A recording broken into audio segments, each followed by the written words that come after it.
तो अगर तुम्हें लग रहा है कि इस वीडियो को बनाने का मकसद है तुम्हें विश करना, तो शायद तुम गलत हो। मैंने तुम लोगों को लगभग हर एक कॉन्सेप्ट एसएसटी का समझा दिया है, बट जाते जाते मेरा फर्ज है कि तुम्हें एक चीज़ बताओ, वो है आंसर राइटिंग के ऊपर कोई टिप्स। देखो, एसएसटी एक ऐसा सब्जेक्ट है जहाँ तुम अगर अच्छे से लिखोगे ना तो ये तुम्हें मार्क दिलवा सकता है, और वहीं पे अगर तुम गलतियाँ करते हो तो ये तुम्हारा मार्क कटवा भी सकता है। अब मैं नहीं चाहता कि तुम कुछ छोटी छोटी गलतियों की वजह से अपना मार्क गवाओ। नहीं यार, इस वीडियो में 5 ऐसी चीज़ें जो मैं तुम्हें बताऊंगा और वो तुम्हें ध्यान में रखनी है।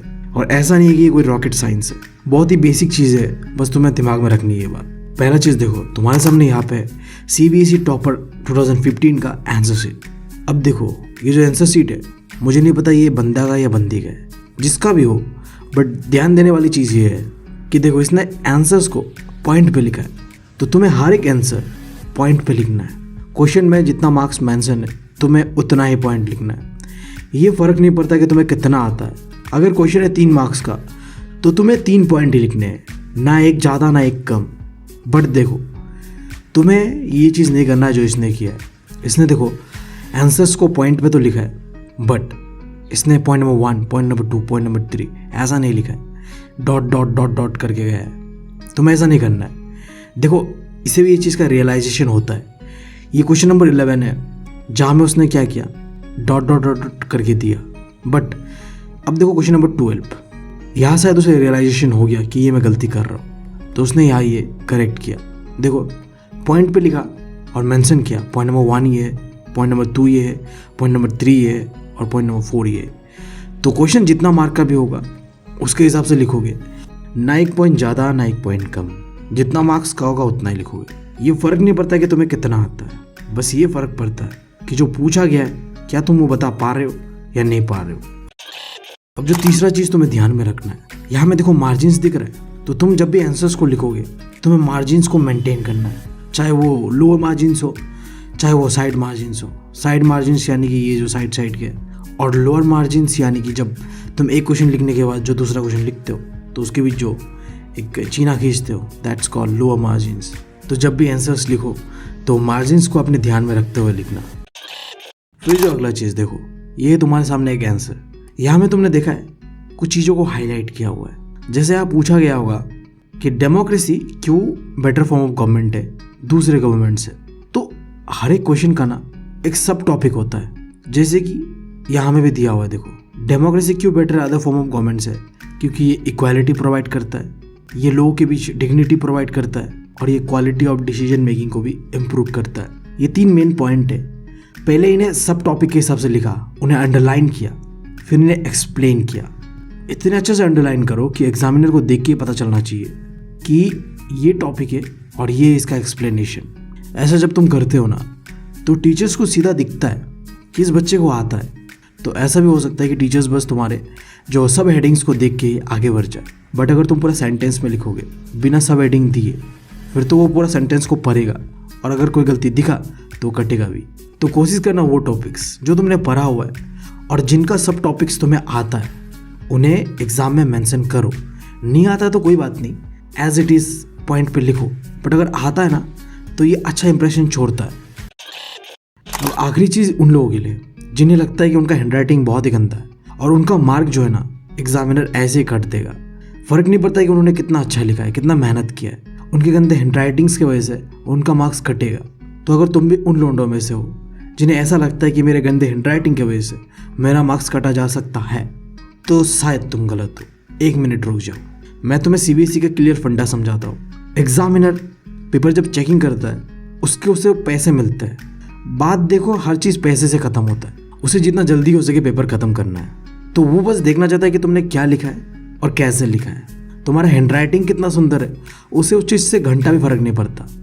बस जो चीज़ तुम लिख रहे हो ना वो विजिबल होना है। अगर तुम्हारा हैंडराइटिंग टट्टी भी है चलेगा, अगर तुम्हारा हैंडराइटिंग बहुत ज़्यादा सुंदर है फिर भी चलेगा। फ़र्क पड़ता ही नहीं ना भाई हैंडराइटिंग।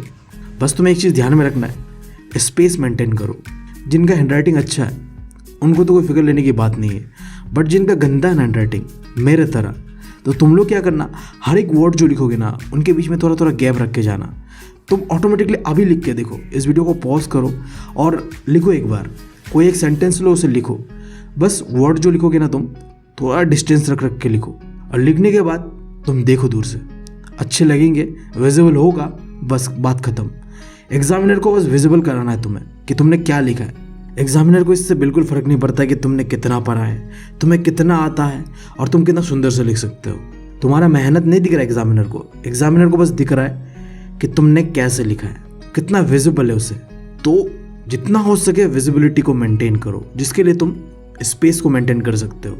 तो कुल मिला के बात यही है कि इससे अच्छा कि तुम रोते रहो कि तुम्हारा हैंडराइटिंग गंदा है, तुम क्या कर सकते हो, जो वर्ड्स के बीच स्पेस है उन्हें थोड़ा दूर दूर लिखो, जिससे कि वर्ड जो है विजिबल होगा, और जब विजिबल होगा तो टीचर को पसंद आएगा, और भाई साहब फिर तो चांदी ही चांदी है।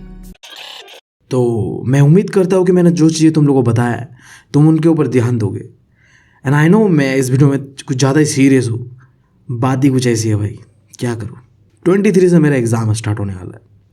लिटरली ये जो सेमेस्टर है ना मेरा, इसमें मैंने बस 3 चीज़ें किया।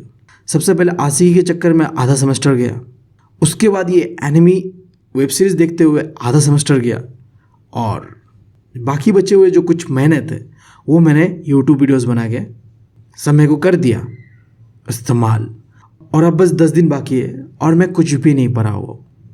लिटरली मेरे दिमाग में बस ये चल रहा था कि नहीं यार, चीज़ों को आधा अधूरा नहीं छोड़ते, क्योंकि मैंने तुम लोगों को पढ़ाया था बट आधा अधूरा। तो मैंने सोचा कि तुम लोगों को पहले मैं कंप्लीट करूँगा, और जैसे तुम लोग कंप्लीट हो जाएगा फिर मैं अपने में भी लगूंगा। झूठ बोल रहा है। बट सबसे अच्छी बात क्या है पता है, अगर तुम्हारा दिल सही हो ना और तुम लोगों के बारे में अच्छा सोचते हो तो तुम्हारे साथ भाई साहब कभी कोई गलत चीज़ हो ही नहीं सकता।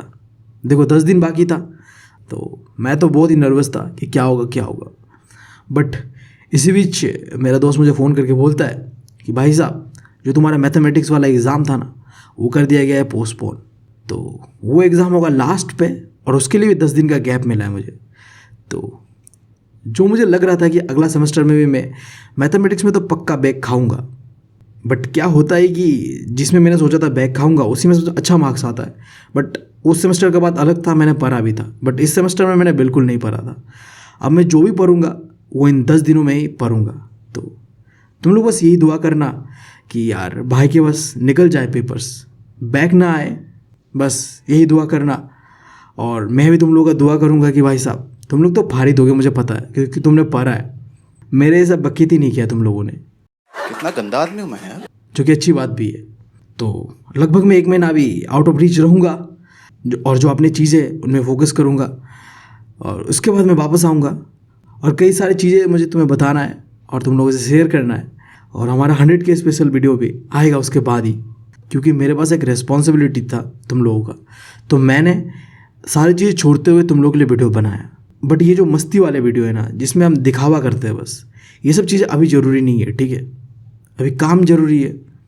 तो मैंने तुम लोग का पूरी तरीके से मदद कर दिया है। अब हिंदी तुम खुद से करोगे मेहनत, क्योंकि अगर मैं अभी हिंदी पढ़ाने बैठ गया ना तो मेरा पक्का बैक लगना है। मैं इस चीज़ को रिस्क नहीं ले सकता। तुम देख लेना और मैं अपना देख लूँगा, और बाकी यार मिलते हैं 1 महीने बाद। बट एक चीज़ और, हाँ, अगर ये वीडियो कोई देख रहा है जो एनिमेशन में इंटरेस्ट है, जिसे एटलीस्ट एडोबी एनिमेट चलाने आता है, और थोड़ा बहुत ग्राफिक डिज़ाइनिंग, स्केचिंग, इन सब में भी इंटरेस्ट है, तो तुम लोग मुझे मेल कर सकते हो मेरे मेल आईडी पे, या फिर इंस्टाग्राम पे भी मुझे टैग कर सकते हो। क्योंकि मैंने इस चैनल के बारे में कुछ बड़ा सोचा है, कुछ ऐसा जो किसी ने कभी ना सोचा होगा, ना कभी कोई कर सकता है। बट हाँ, मैं करूँगा। बस इस एग्ज़ाम को ख़त्म होने दो।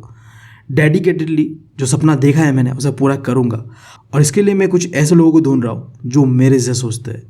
तो चाहे तुम हो या तुम्हारा कोई भाई बहन, कोई भी जिन्हें थोड़ा बहुत एनिमेशन आता हो, एटलीस्ट एडोबी एनिमेट, और पेन टैब में अपना आर्टिस्टिक कला भी दिखा देता है, तो तुम लोग मुझे मेल कर सकते हो। मैं मिलूँगा तुम लोगों को 1 मंथ बाद। Thank you, love you all.